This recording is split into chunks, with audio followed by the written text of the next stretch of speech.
back to the channel. I'm your host Newman, and today we'll be unboxing Stingor from Mattel's Masters of the Universe Origins line.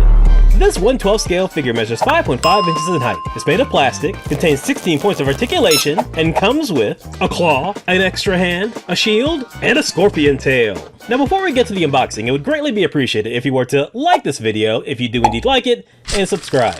That way you'll never miss a future unboxing. So I happened to purchase this figure from Mattel Creations, as this was a Mattel Creations exclusive. I purchased it on the 21st and I got it on the 23rd. I normally have these reviews out a little bit sooner for Mattel Creations, but I had a busy weekend. The package is collector friendly, so you can put it right back in the package after you open it up, and there's a wonderful illustration on the back of the card back. So let's not waste any more time, let's go ahead and get this thing opened up.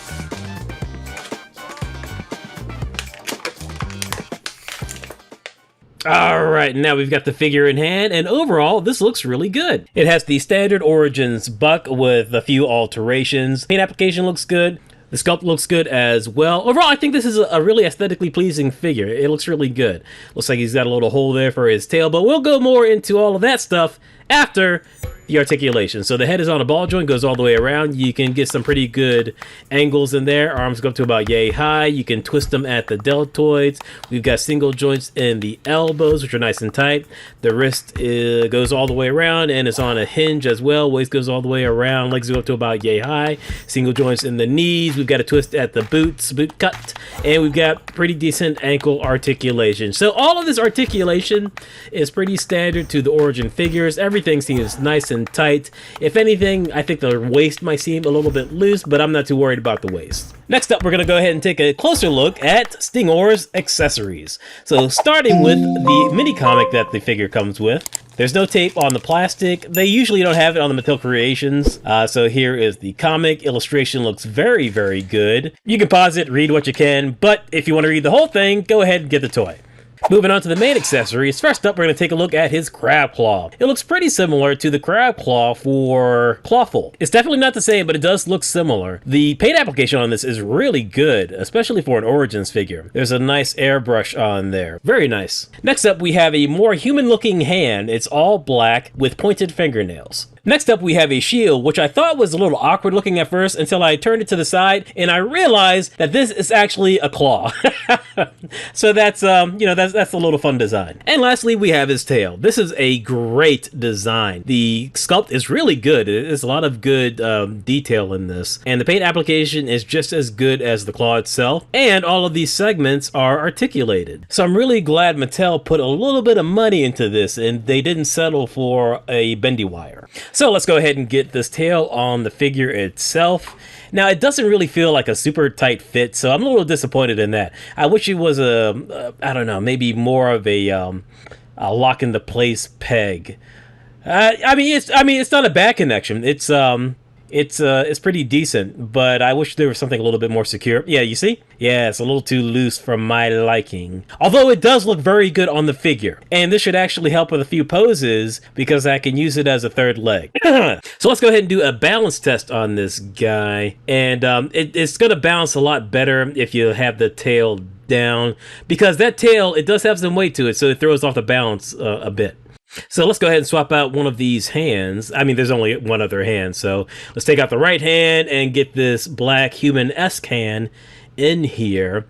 Now, I mean, this is a little curious because he doesn't actually come with weapons, so I'm going to assume he has it so that you can put the claw hand on. So it feels like the money that they spent for the articulation in the tail, they took it away from the claw because I think everybody probably would have preferred an actual peg on this claw as opposed to just it's sitting inside of here. I mean, because I could potentially scratch up this black hand, but I guess nobody really cares about this black hand anyway. So let's try it without the hand. And yeah, see, it's not really working without the black hand. You're going to need the black hand to act as a peg itself. So I guess the hand is nice so that you can actually have the option of putting weapons in that hand if you have other weapons. But I don't know, I'm not big on when companies do that. Like they give gripping hands, but they don't give any weapons for the character to grip. So they're kind of counting on the customer to provide the weapons, which it seems kind of I don't know about that. I don't care for that type of business practice. It's like giving you a tortilla, but not giving you any filling. So like, you know, here's a tortilla, you know, fill that shit on your own. That's not really a good metaphor, but you get where I'm coming from. So overall, I think this figure looks fantastic. I think it looks really good. I think this is one of the better Mattel creations and one of the better new characters that have come out of Mattel recently. I think it looks really good. If anything, I think it looks almost too polished. I think one of the big draws of Masters of the Universe is that all the character designs, they just seem like really bizarre and just really 80s cocaine fueled. Whereas the more modern designs, they're very good, but they're always just a little too safe. They just sort of remind me of the average millennial's house. It's usually like gray walls and white trim and everything looks like a museum. Whereas your older Gen X and Boomers house will just it'll just be balls to the wall clutter. Sorry, I'm not trying to make this a generation versus generation thing. I mean, every generation kind of sucks and is good in their own respective ways. But I'm sorry, but we're talking about an action figure. So, you know, it looks really good. I think this is well worth the price. You should definitely get it if you like the Origins figures. I think this is really good. I really like it. Just try and ignore my ramblings. So alright folks, that's going to wrap it up. Please like and subscribe if you enjoyed this video. Hit the bell for notifications, and I will check you later.